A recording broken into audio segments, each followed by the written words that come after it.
the Division of Cancer Epidemiology and Genetics of the NCI. And he's going to talk today about looking beyond the lamppost, the genome-first approach to disease prevalence, penetrance, and phenotype. Okay. Thank you very much for the introduction, and thank you for the invitation to join and for attending this morning. So I have no conflicts of interest. So some of you may recognize this photograph of the English biologist William Bateson, who lived in the 19th century, early 20th century, and he's known for several things, one of which he was the first person to use the term genetics to describe the study of heredity. And he was one of the popularizers of the ideals of Mendel after their rediscovery in 1900. But the thing I like the most about him is that he is known for this quote about treasuring your exceptions, which is, I would argue, not just a guiding philosophy of genetics, clinical genetics, but perhaps the guiding philosophy of clinical genetics. And one question is, how do we most efficiently find the exceptions and learn about them? So I'm going to go over a new approach to that, relatively new approach to that. And as Barbara mentioned, the title of my talk has this notion of looking beyond the lamppost. And that refers to the story of a man looking for his keys under a lamppost, and a policeman walks by and asks what he's doing. He says, "I'm looking for my keys." And so they look together for a few minutes under the lamppost and they can't find them, and the policeman says, "Are you sure that you lost your keys here?" And the man says, "Well, no, I think I lost them over there." And the policeman says, "Well, why are you looking here?" And he says, "Well, this is where the lamplight is." And of course, in genetics, the lamplight, if you will, until very recently, has been mostly cast by the phenotypic consequences of genetic variation. But now we can be guided by the germline variation, at least, and we can look using the lamp shown by germline variation itself, rather than just the phenotypic consequences.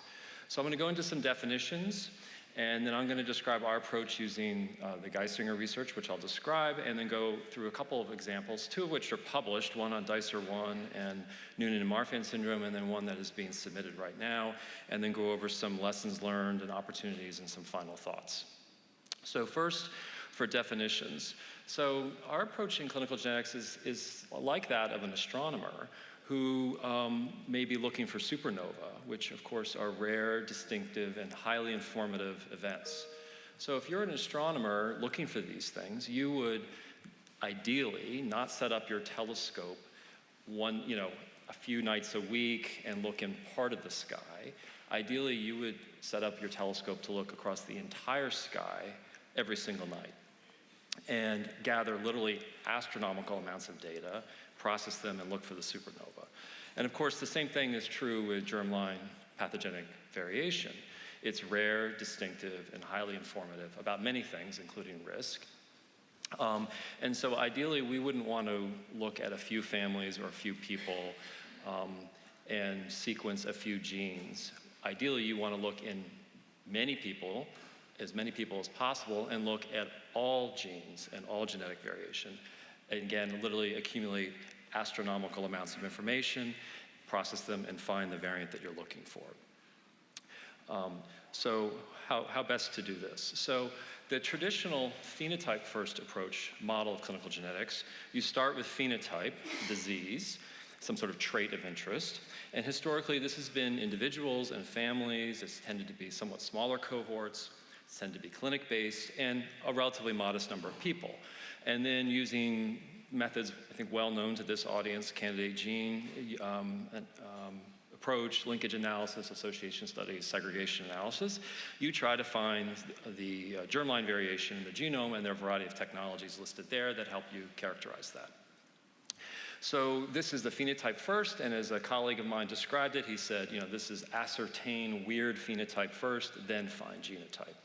So there are a variety of strengths and weaknesses. So this is the tried and true approach to rare disease. I think we're all very comfortable and very familiar with that. And it certainly builds on the expertise of clinical investigation, drawing upon strengths in pattern and syndrome recognition that we're all trained in.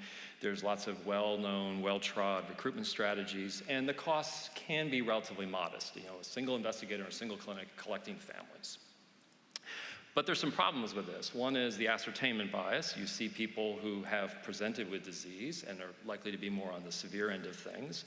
You're not going to see people who are not penetrant, because why would they come to the clinic if they don't have any problems related to their genetic variation? You might miss rare or unknown manifestations of disorder. It's simply a numbers game.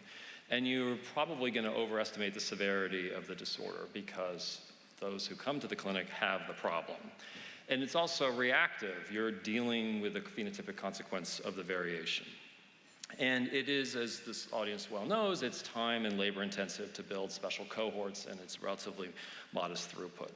So the genome first approach reverses this. So instead you start with germline variation, and then I list there some methods to do that. And ideally you want population scale cohorts. You want large groups. And then again, using some methods, candidate gene analysis, segregation analysis, association. I think also the window here is open for lots of innovation and new methods to do this. And you try to land on phenotype of disease or the trait of interest. So this can be as focused or as broad as is of interest to you. You can look in, use the resources of a health system, especially drawing from an electronic health record, or EHR. I don't think there's really no limit to the number of people you can look at. You can look at hundreds or thousands or even millions of people. And in fact, there are entire populations, entire countries that are doing this. So this is the genotype or genome first, and I list some other synonyms down there: public health genomics, population genomics, reverse phenotyping, genomic ascertainment. Some people can say this is just genomic medicine. Ascertain weird genotype first, and then find phenotype. So some of the strengths here is you have the opportunity maybe to see the full phenotypic spectrum, especially at older ages, people who have no problems at all to people who have a lot of problems from their variation. You have the opportunity to see a wider range of severity. You might have an opportunity here to develop better penetrance estimates. It's proactive. You see the variant, and then perhaps you can put into place surveillance and screening strategies. You can look not just at one gene, but multiple genes or multiple pathways. And I would argue there's an opportunity for some syndrome discovery here. There's maybe a gene of interest to you, and you hypothesize it's associated with a trait, and you can see if there's a phenotypic consequence. And it has perhaps the opportunity for some higher throughput. Of course, like everything, it has its weaknesses, so there are different ascertainment biases. This equation here summarizes the problem that if you have a rare entity, say 1 in 10,000 or 100,000 people, even if you have 1 million people whose medical records and exomes you're looking through, you're still only going to find a modest number of people. So that's an issue.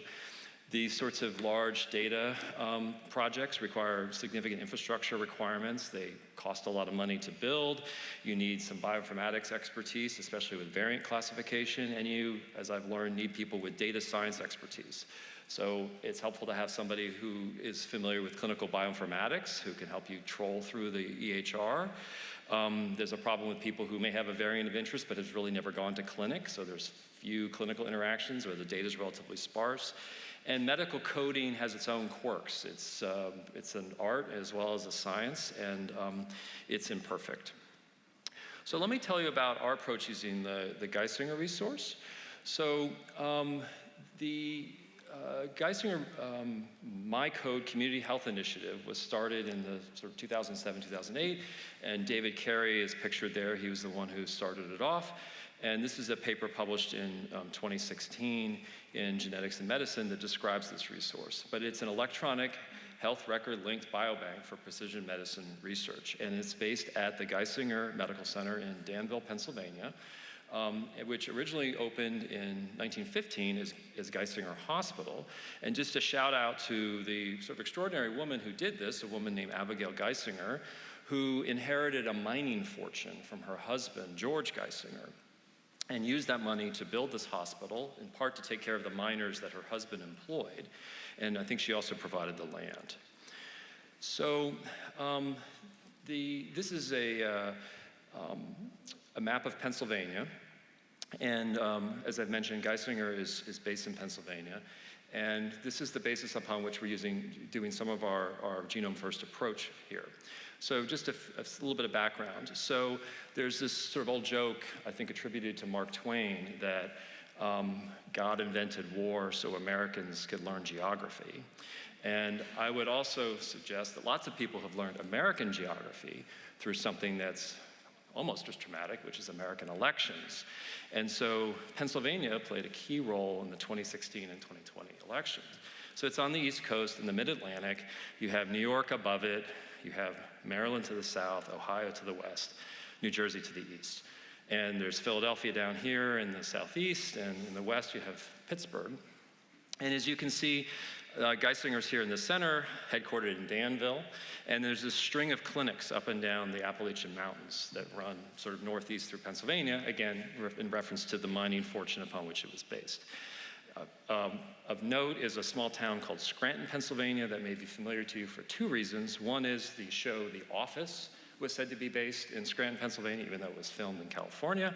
And there's a guy named Joe Biden who was originally from Scranton, Pennsylvania. Before he left, his family left to go move to Delaware, which is down here. Any event, Geisinger, the population it serves has some unique characteristics. It serves many millions of people in this area. The population here is relatively non-transient. There are many multi-generation families. There's relatively low in and out migration. There's been an EHR in place since the mid-90s, which is kind of amazing for at least American health systems. And maybe 5, 6, 7 years ago, the MyCode initiative teamed up with Regeneron, and they sequenced on a large scale this biobank. And so they, as of today, have over 175,000 exomes and arrays. And we have, with Geisinger, a multi-year NCI-funded contract to investigate a variety of monogenic tumor predisposition disorders using the Genome First approach. So this is an educational session, so I thought it'd be worth showing some workflows that are in process and development. So this whole process starts with a pool of data, both variants and sequence variants and copy number variation. That's transferred to us, where the investigator of interest, either myself or people within my branch, can classify. We've started with taking a fairly conservative approach using pathogenic or likely pathogenic variants as per the ACMG system, but of course you could look in a variety of different ways using a variety of different bioinformatic techniques. There's a data exchange between the NCI employee and the Geisinger employee, and then there are a variety of things. Once we return the variants back to the Geisinger employee, say, could you tell us about relatedness? And they can infer a pedigree. They can look at cases of interest. We tell them the individuals with the pathogenic variant of interest, and of course there's a linking and delinking process here, so we never know the true identity or the true medical record number of the person. It's behind a firewall, but there's a research ID. Anyhow, they can look up the cases, cancers that they have had. Geisinger has a cancer registry. It's been in place since the mid-1940s. They can look up controls, and since we have essentially an unlimited number of controls, we can match very specifically on age, sex, ethnicity, BMI, smoking. We can look up control cancer incidence. And then we can also use phi codes, which is a technique to sort of collapse the complexity of the ICD system. And then we have some statisticians who can help us with more sophisticated analyses, including bootstrapping. We use IGV and look at the actual variant, and if necessary, do Sanger confirmation. The other thing is that we can query the pathology system at Geisinger and pull tumor blocks of interest and extract DNA and sequence them, looking for second hits in tumors of interest, and have a pathologist review that. There's, of course, we can do PheWAS approaches and other statistical analyses, including Kaplan-Meier survival, which I'll show you. And then we have a genetic counselor who, and as well as medical residents at Geisinger. There's a medical school affiliated with Geisinger who can do chart reviews for us. So the whole approach here is to really integrate both the phenotype first and the genotype first approach to advance the study of cancer. And here I have this map of Pennsylvania, and then this is the NIH Clinical Center. And what we're doing is trying to combine these large-scale population sequencing with sort of intensive phenotyping in a variety of disorders to unlock new mechanisms and new syndromes and new biology. That's the idea over time. So let me give you some examples of this sort of work. And the first will be in DICER-1. And DICER-1 is an entity that I've been involved with for over 10 years, but for those of you who are not familiar with it, pathogenic germline variation in DICER-1 gives rise to an archetypal, monogenic, incompletely penetrant tumor predisposition disorder. all spelled out for you right there. And the underlying gene, Dicer1, was identified by my pathology colleague Ashley Hill using classic linkage analysis in families who had familial pleuropulmonary blastoma. So this figure here shows some of the key features of germline variation in Dicer1. So pleuropulmonary blastoma is the most common primary lung cancer of childhood. And so we see that. Individuals with Dicer1 are also increased risk to develop a variety of sex cord stromal tumors, including Sertoli Leydig cell tumor, gynandroblastoma. They also can develop the embryonal rhabdomyosarcoma of the cervix. We see cystic nephromas in children.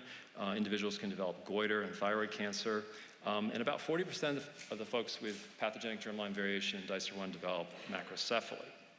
So we published this project last year in JAMA Network Open, and I give a shout out to the two women who really drove the bus on this. Jung Kim, staff scientist of mine, and Anna Best, a mathematical statistician at NCI, in collaboration with our Geisinger colleagues, a genome-first approach to characterize Dicer1 pathogenic variant prevalence, penetrance, and phenotype. So again, in the spirit of an educational session, share some methods. So what we did at the time, we had access to about 92,000 exomes from the Geisinger MyCode project.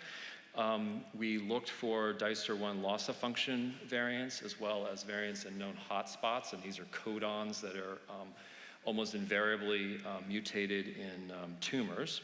And then we used a variety of bioinformatic tools to analyze missense variants.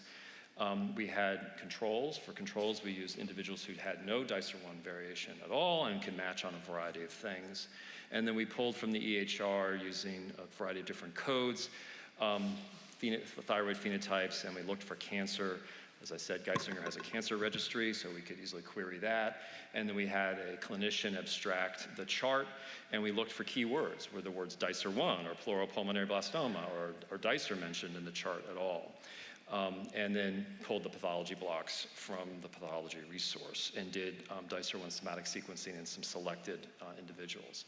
So this is published, but some highlights include when we looked at the EHR of the 25 people that we found out of those 92,000 who had Dicer1 pathogenic variation, Dicer1 did not appear anywhere on those 25 charts. Two of the individuals who harbored this variation were deceased. One was a 44-year-old woman, white woman, with a pineoblastoma, known to be associated with Dicer1. And also meningioma, which is not a tumor known to be associated with Dicer1. So that's interesting. And then there was a 75-year-old male who had hypothyroidism, a known Dicer1 phenotype, renal cell carcinoma, not a known Dicer1 phenotype. And we pulled the pathology block and sequenced it. Unfortunately, there was a low-quality DNA, so we couldn't get any meaningful results.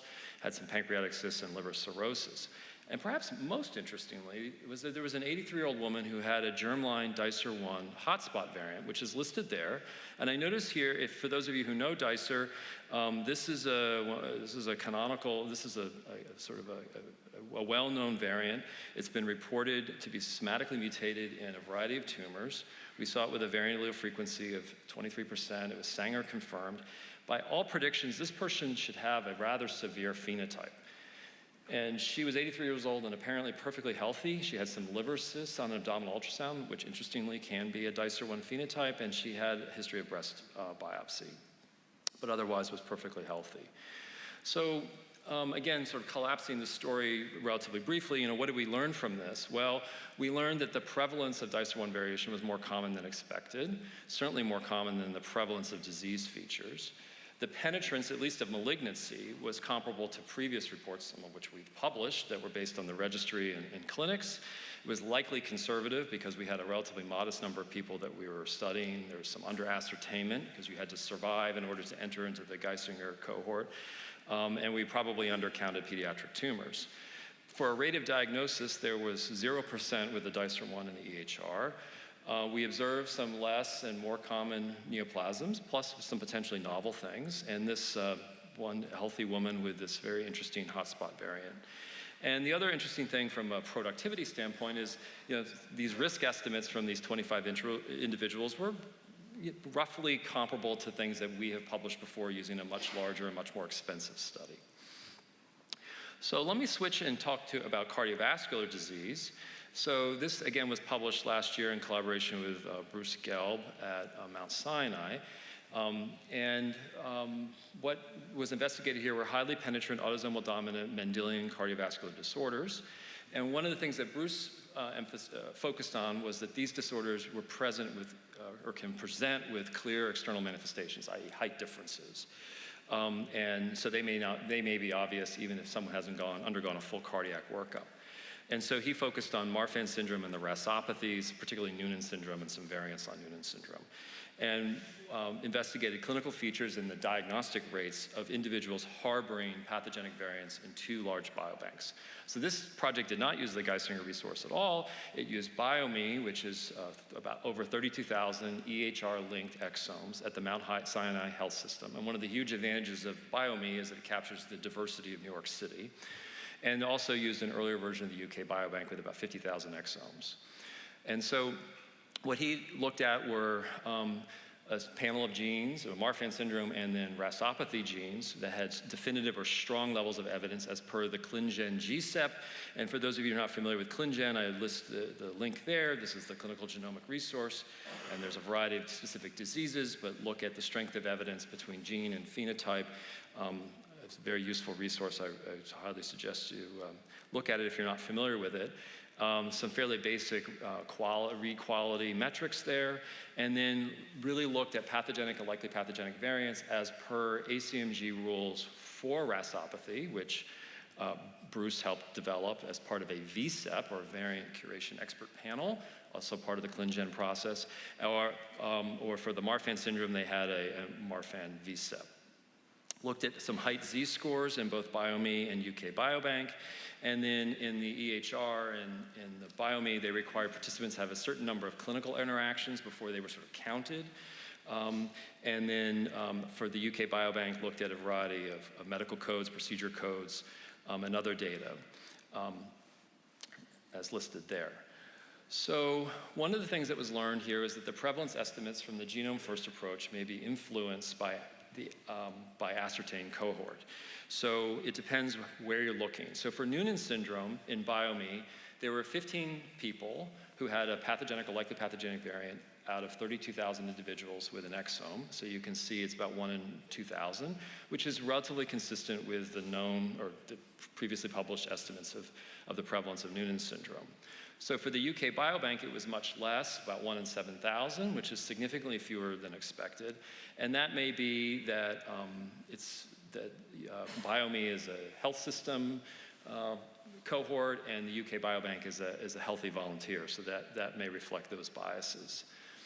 Interestingly, there was a relatively low rate of Noonan diagnosis, a lower penetrance, and a higher rate of under-recognized variants. So in 21 people, 14 from BioMe and 7 from UK Biobank with a Noonan pathogenic or likely pathogenic variant, 3 of them, all from BioMe, but only 14%, with a PTPN11 variant. Only 3, 14%, had a Noonan diagnosis on the chart. 86% had no RASopathy diagnosis on the chart. And of course, given the available information in the chart, it's not always possible to apply full clinical criteria, but as the paper says, seemingly met the requirements for the diagnosis of Noonan syndrome. And interestingly, a minority, 19%, had congenital heart disease or hypertrophic cardiomyopathy, which is significantly less, and you can see the p-value there, than the expected rate of Noonan cardiac involvement, which has been estimated to be much higher. And then at least one major or minor sign of Noonan syndrome was detected in a large majority of these individuals. And those not meeting any criteria at all did have some little hints with some bleeding abnormalities, which of course is known to be part of Noonan syndrome. So also of interest, these tend to be somewhat older cohorts. A solid almost 40% had evidence of autoimmune disorders from their chart coding, significantly more than expected. So this is another way to look at the data. We have on the left the BioMe participants, and on the right the UK Biobank, and it's sort of color-coded by gene. The diamonds, and they're highlighted by the variant there, are individuals who were diagnosed with Noonan syndrome. So as you can see, only 3. And the circles are undiagnosed individuals. And then what's shown here is the height Z-score. So the average heights, not surprisingly, were lower, and you can see the numbers there in both BioMe and UK Biobank. And again, this is all in individuals who are harboring pathogenic or likely pathogenic variant. These are, this is a very sort of conservative approach to this. These are people who have really pathogenic variation. And their Z-scores, not surprisingly, were lower than their reference biobank populations. But again, you can see there's a spectrum there. So what about for Marfan syndrome? So there were 27 people out of 32,000 in BioMe who had a pathogenic or likely pathogenic variant in Marfan, which is about 1 in 1,200 people, significantly higher than the expected prevalence listed there, and you can see the p-value. Somewhat similar story for UK Biobank. There were 17 out of about 50,000, 1 in about 3,000, somewhat more common than expected. And again, of the 41 people in total who harbored a pathogenic or likely pathogenic in fibrillin 1, who had a sufficient number of EHR encounters, only 22% were diagnosed with Marfan syndrome. Again, because of the sparsity of the data, couldn't apply the Ghent criteria strictly. However, 5 people had a clinical picture that was strongly suggestive of undiagnosed Marfan syndrome. And there was also some echo data on 15 people, and 33%, all of them who had been diagnosed with Marfan syndrome, had some evidence of aortic root abnormalities or surgery, which is significantly fewer than the expected prevalence of about 85%. And you can see the p-value for that. And in the UK Biobank, there were 17 individuals who had enough clinical information, and only 3 or 18% had evidence of aortic root abnormalities or surgery, again, significantly less than expected. And then ectopic lentis is, of course, one of these sort of cardinal features of Marfan syndrome, only seen in a minority of individuals in both BioMe and UK Biobank, significantly fewer than expected, when we expect the prevalence to be about 50%. So again, this is another way of looking at the data. So here, the people who, this is BioMe on the left and UK Biobank on the right, and Marfan diagnosis, a solid Marfan diagnosis is the red. People in blue had significant features but didn't quite meet diagnostic criteria or have a diagnosis of Marfan on the chart. And then the people here in green had a few features of Marfan syndrome. Again, these are all individuals who have a pathogenic or likely pathogenic variant in fibrillin 1. And again, this is the Z-score here, and you can see there's, it tends to be a higher group of, taller group of people, and there's some p-values associated with that. But again, there's quite a spectrum, I think more than we expected. So what do we learn about Noonan and Marfan when the variants are genomically ascertained? So with regards to the prevalence, the pathogenic variation in Noonan genes is about as expected in BioMe and less than in UK Biobank. And pathogenic variation in Marfan was more common than expected. And again, this perhaps reflects the characteristics and ascertainment of the cohorts themselves. For penetrance, the defined seminal features of both Marfan and Noonan may be less penetrant in these carriers than previously thought. And only a minority of those carrying these variants in both disorders were diagnosed with what were thought to be highly penetrant, well-known disorders. These are not esoteric, unusual disorders. These are things that have been recognized for a long time. And the problem with that is if you're undiagnosed, then you're not privy or you don't have potentially access to multidisciplinary care, which of course can extend lifespan and improve health. So in my last few minutes here, 15 minutes or so, I wanted to pivot to a new disorder, VEXAS syndrome. And so VEXAS syndrome was an entity reported at the very end of 2020. The reference is there. And it's an acronym standing for vacuoles E1 ubiquitin activating enzyme X-linked autoinflammatory somatic syndrome. And this arises from acquired somatic variants in UBA1. And of course, UBA1 also underlies X-linked spinal muscular atrophy. But of course, the disease-causing variants in spinal muscular SMA are different or germline and occur in different regions of the protein. So anyhow, for people who have VEXAS, this missense variants that are acquired somatically, it's thought to be a vasculitis, and they present with a variety of issues affecting rheumatology, hematology, dermatology, pulmonary symptoms, signs and symptoms. driven by this blood vessel inflammation. Some people also have myelodysplastic syndrome and anemia, especially macrocytic anemia, and it's been reported in middle-aged men and females with monosomy X. And this is a figure from the New England Journal of Medicine paper showing some of the disease manifestations, pulmonary infiltrates, pleural effusions. These are the vacuoles. There are this auricular and nasal chondritis and these sort of tender plaques that can present. So we took a genome-first approach to UBA1 variants and VEXAS syndrome, and David Beck was the first author of the New England Journal of Medicine paper, now at New York University. The previous work, published up till now, was phenotype-driven with ascertainment of undiagnosed inflammatory disease or phenotype, similar to the reported manifestations of VEXAS syndrome. But the problem with this is that diagnoses in rheumatologic diseases and vasculitides in particular are hampered by anybody who's done this, lots of non-overlapping, non-specific overlapping clinical serology and disease features.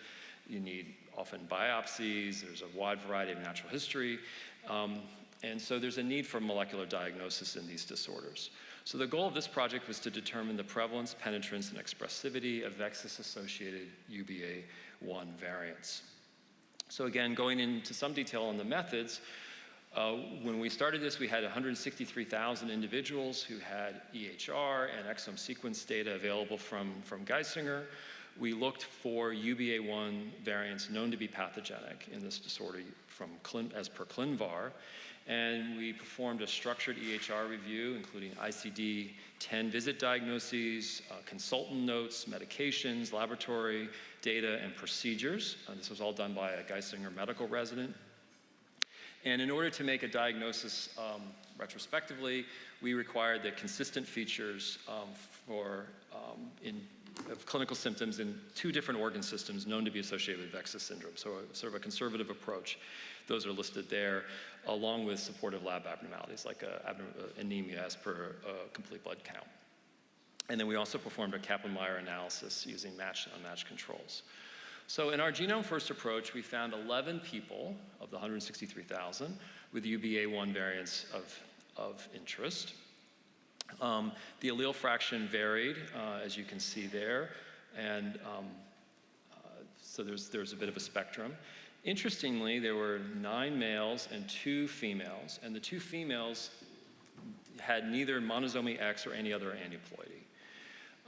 There was a high rate of mortality, and exome sequencing was performed in all but 1 after symptom onset. And on chart review, none had the word VEXAS syndrome or UBA1 in the EHR.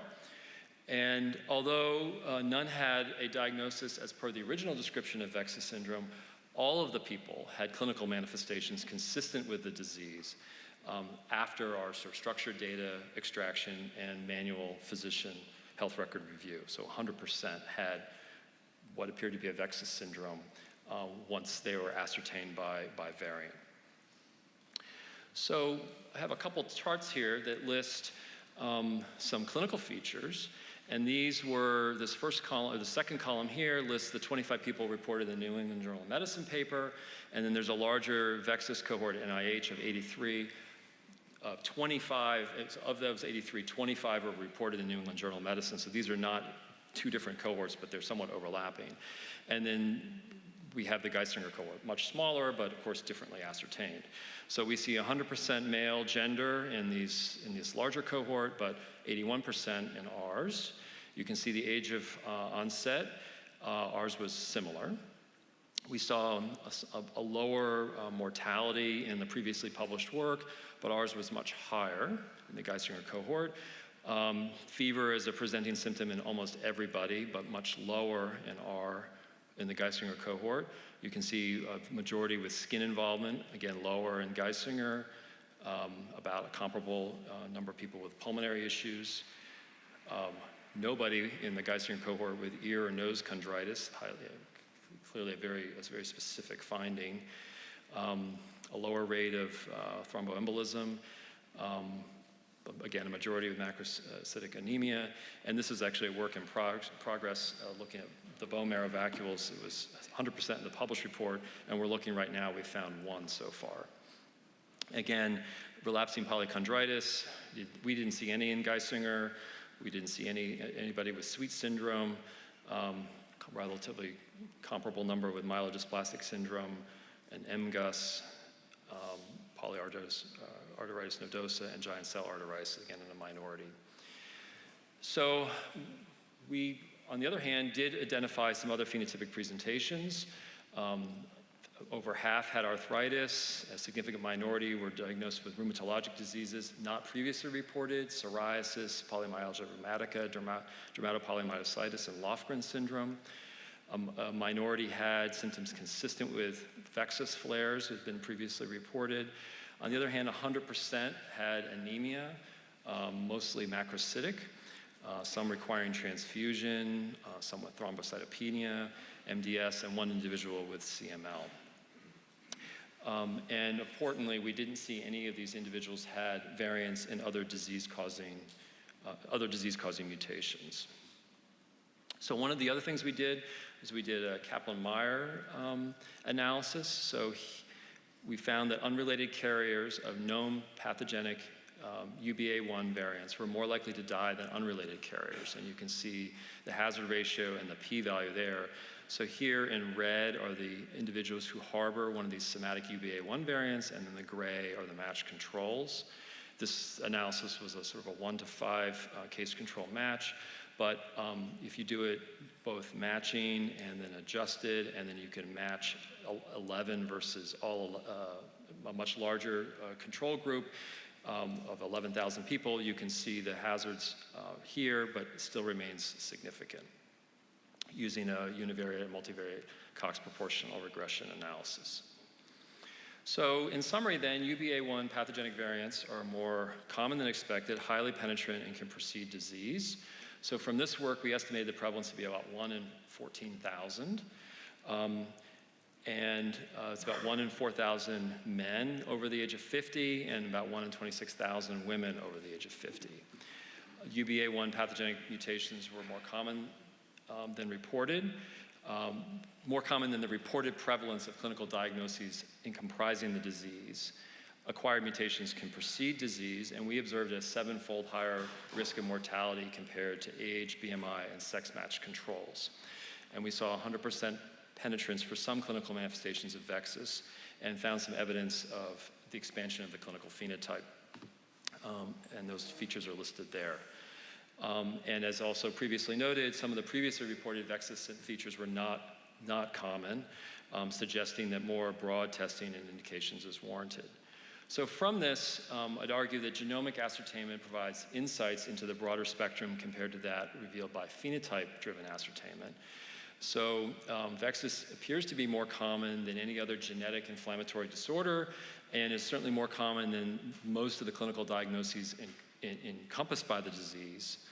And then phenotypes associated with UBA1 using an unbiased genomic ascertainment instead of phenotype-based ascertainment overlap with the original report, but can be far less specific and restricted to common manifestations, including persistent macrocytic anemia, making diagnosis challenging. Despite this, UBA1, as of now, is not offered on standard myeloid malignancy or immune regulation phenotypes, and should be considered in the differential diagnosis of unexplained inflammatory disease and anemia. And so sort of the bottom line of this work is that we were proposing broad testing of UBA1 in patients even with a low clinical suspicion to help facilitate a molecular diagnosis, because identifying the underlying variant potentially could alter treatment prognosis and screening. So in the final few minutes here, just share some final thoughts. So lessons learned so far, part 1. The genome-first approach, I think, holds enormous promise. As mentioned, I think it complements the phenotype-first approach. Anyone who's done EHR review or any medical chart review knows it's messy, incomplete, and labor-intensive, and perhaps in the future there's a role for machine learning or artificial intelligence. As noted before, a large cohort with a rare disease gives you a modest number of people. So, as a geneticist, what's the answer to that? Well, it's more sequencing, right? So our division within NCI has its own effort called Connect, The NIH All of Us program is seeking to sequence 1 million people. And of course, there's a UK Biobank resource. And of course, the usefulness of phenotype-first cohorts. As mentioned, characteristics of cohorts matter, and they bring their own biases, whether it's a health system or a healthy volunteer. From a research perspective, there's all sorts of issues about scalability of return of results. This is something that Geisinger has dealt with, and that perhaps can be, in part, approached with policy and technology. And the chart is limited. You know, there's sometimes limited family and clinical information. So part 2, again, enormous promise. So some recommendations is that the large number of matched controls, essentially unlimited, is both a blessing and a curse, because you can get some inflated p-values, so work with a good biostatistician. Variant interpretation is relatively easier, and as I mentioned, we focus on the ACMG-AMP classification of pathogenicity, because it's sort of clean and simple, but always good to have a good variant scientist. I think phenotype work is even harder, because of the messiness of the chart. But pick your phenotypes with care and keep it simple. Look at height, maybe focus on a cancer registry, blood glucose, relatively simple lab measurements. Having the help of a clinical bioinformatician who knows ICD coding and Phi codes is incredibly useful. And as I mentioned previously, medical coding is both an art and a science. There's lots of redundancy and multiplicity of codes for the same thing. Different institutions, different culture, different hospitals have different coding cultures. One may code one disease one way and another code it entirely different way. And of course, there's awareness of diagnoses. Lots of people know to ask about history of breast cancer, family history of breast cancer or colon cancer. Well, maybe not so much renal cancer. So from challenges come lots of opportunities. So here's some thoughts about some opportunities.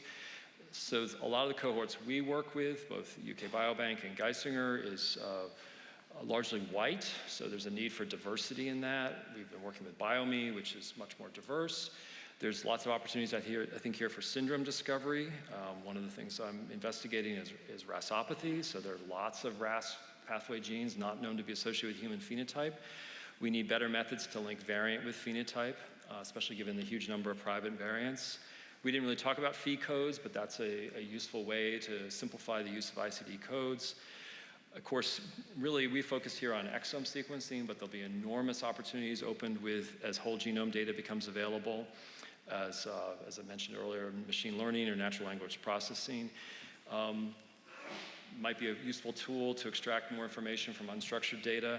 And then sort of one of the punchlines for the paper on Marfan and Noonan that I talked about ends with this, which is as variant curation for the relevant genes continues to become more accurate, genotype-first identification of individuals affected with these disorders is likely to predominate.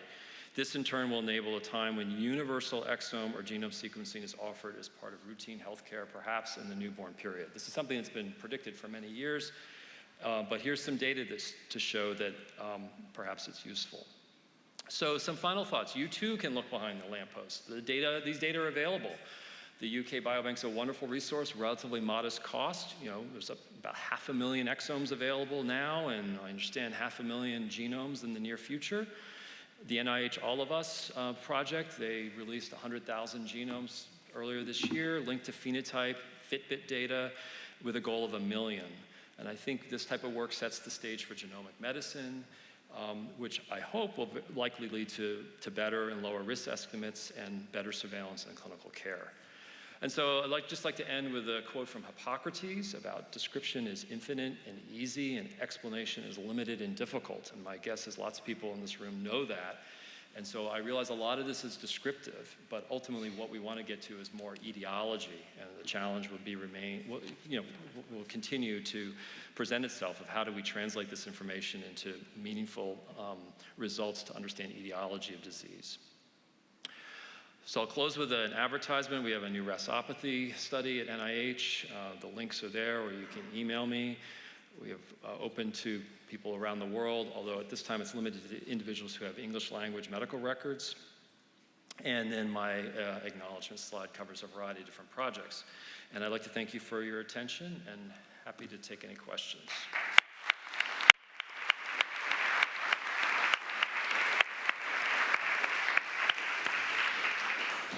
Thank you so much.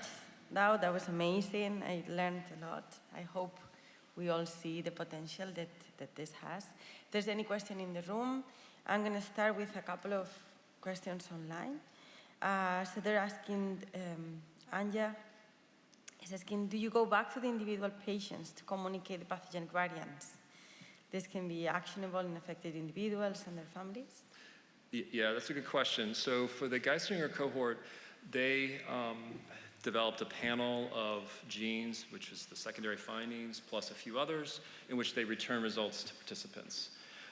For the other genes outside that list, they have not, but that's one of the things we're working on with them, that we could return results and bring those individuals in for more detailed phenotyping. But yeah. Absolutely. Please. That was a great talk, thank you. Is there any evidence of expansion of the clones that are UBA mutated, and is it possible that it's not picked up at early ages? Yeah, so that's a good question. So for the UBA1, there were a few people who had, for a variety of reasons, may have been sequenced twice, and you could see the increase in the variant allele fraction in those, just modest number of people. So yes, there was an increase over time for those folks. We're limited here by when they entered into the study. So if they got sequenced at 50 or 52 or whatever it is, we can't easily determine what their variant allele fraction was when they were younger. But hopefully with additional study of this disorder, our understanding of how far back in time when those clones develop will be better understood. Thank you. On that line, how low can you go? Are you going to detect mosaics in the population? Detect? Mosaicism. Yeah. So the sort of distinction between mosaicism and somatic variation can be a little bit of a blurry one. At the moment, we just have blood-derived DNA, but again, our hope is working with this population, we can perhaps bring people to clinic and get additional tissues and test them. And what are you doing with children? Are there studies divided between children and adults by any age or not? So for UK Biobank, they had, I think, a minimum age of enrollment of 40 or something. Geisinger was open to people of all ages, so there is a minority of individuals in this cohort who are children, a couple thousand. Okay. But it's a small number. There is another question in the chat. For Biobank, did you analyze CTV3 codes or SNOMED CT? So, so it's a good question. We focused on ICD9 and ICD10, but the question's a good one. That SNOMED and these other codes are also worth investigating. We're still relatively early on this. Okay. So if there's no more question in the room or in the chat, thank you so much. All right, thank you. Yep.